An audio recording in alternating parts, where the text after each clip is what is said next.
Жана саат KG тартуулайт. Устаз Абдишукур Ажы Нарматов.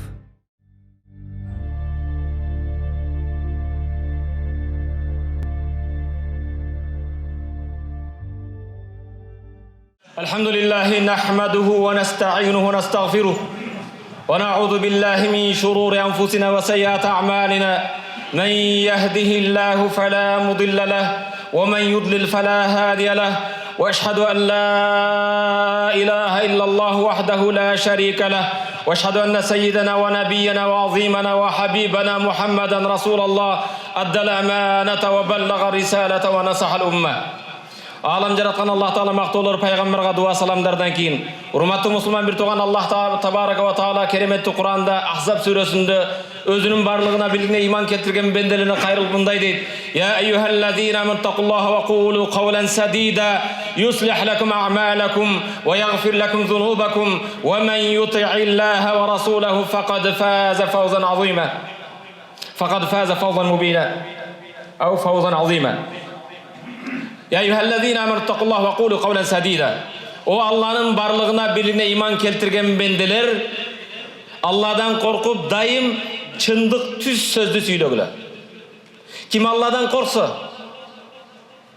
жана ким Алладан қорқып чындық сөзді сөйлесе, фақад фаза фаузан азима, ал ең жоғарғы жеңішке жеткен болады.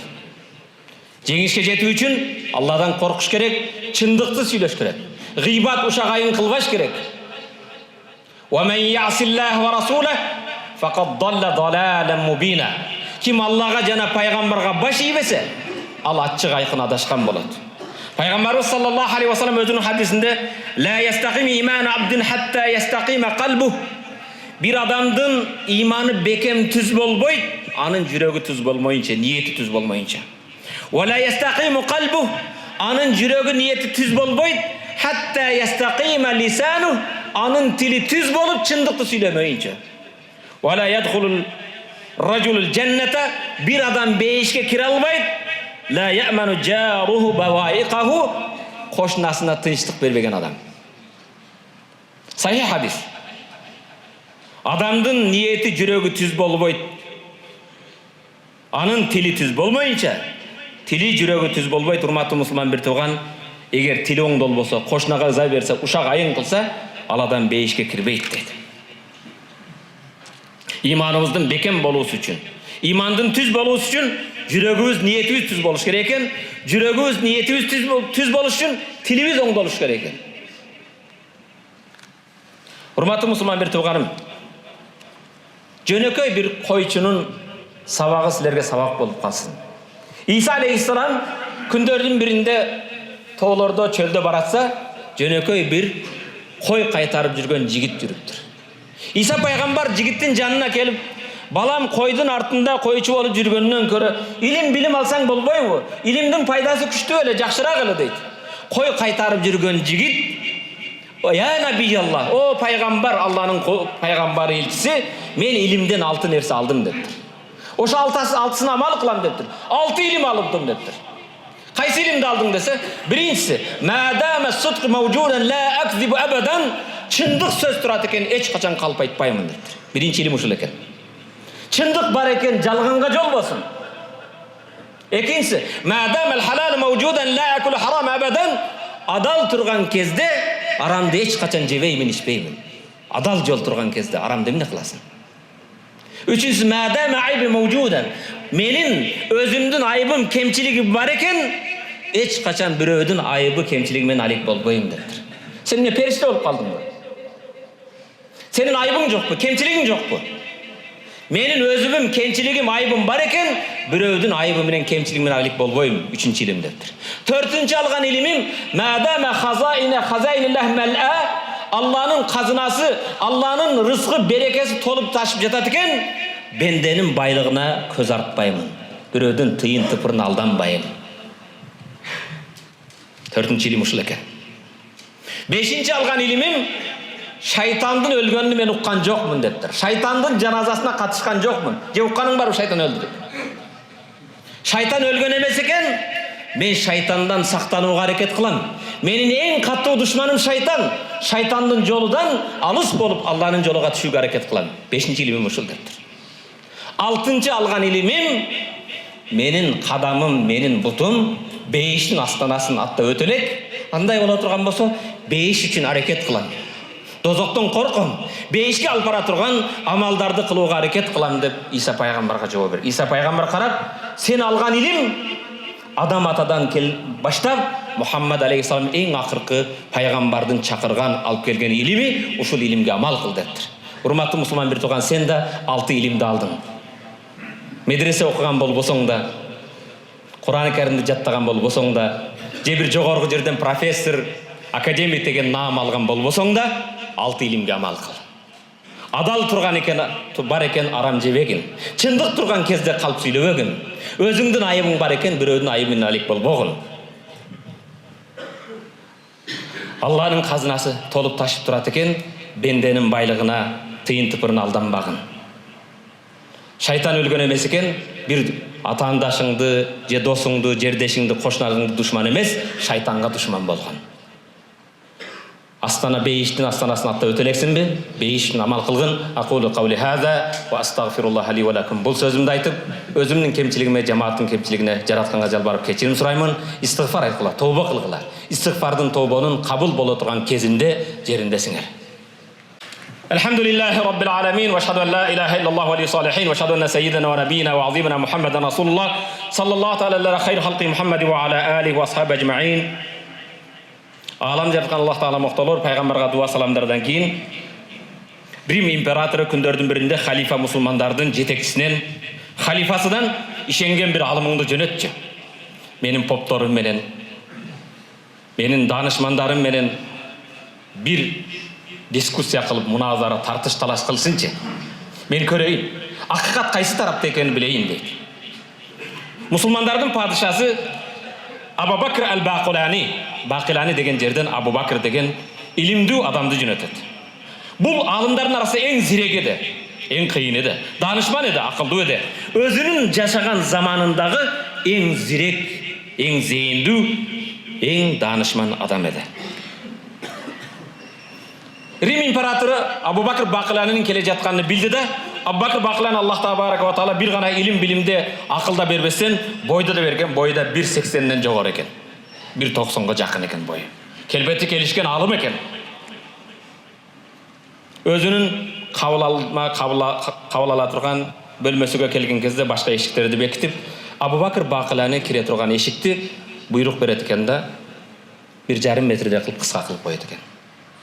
Абу Бакр Бақилани кирген кезде менин алдыма рүкү кылгандай ийилип кирсин дептир. Максат.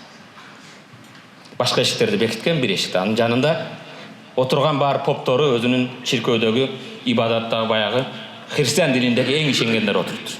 Абу Бакр Бақилани келет да, данышман акылман сезет да, бул мени жүгүнүп кирсин деген го дейт да.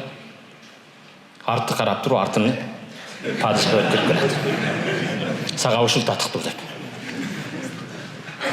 Падыша ачууланат. Бунун акылдуу данышман экенин билет. Кириш менен эле Абу Бакр Бақилани мусулман христианга биринчи салам бербейт. Салам берсе өзүнүн тилинде привет, ассаламу алейкум дебейсиз. Киргенден эле Абу Бакр Бақилани падышанын жанында отурган попторуна бала чака тынчпы, үйдөгүлөр тынчпы, өмүр жолдошуң тынчпы, баарын сурашып баштайт. Рим императору ачууланып, исламдагы мусулмандардын ишенген алымы болсоң, биздеги бул поптор, папашалар, мамашалар үйлөнбөгөнүн билбейсиңби дейт. Мунун балдарын, аялын сурайсың дейт. Илимиң болсо ошону түшүнөт элең да, ушуну билбейсиңби дейт. Анда Абу Бакр Бақилани, сенин бул попторуң үйлөнбөсө, кайсы акылың менен Иса пайгамбарды үйлөндү дейсиң? Кайсы акылың менен Мария менен турмушка чыкты дейсиң дейт. Аллаху акбар. Жараткан Аллах табарaka ва таала сенин попторуң үйлөнбөсө, Исаны кантип Кудайдын баласы дейсиң? Кудай үйлөнбөкпү дейт.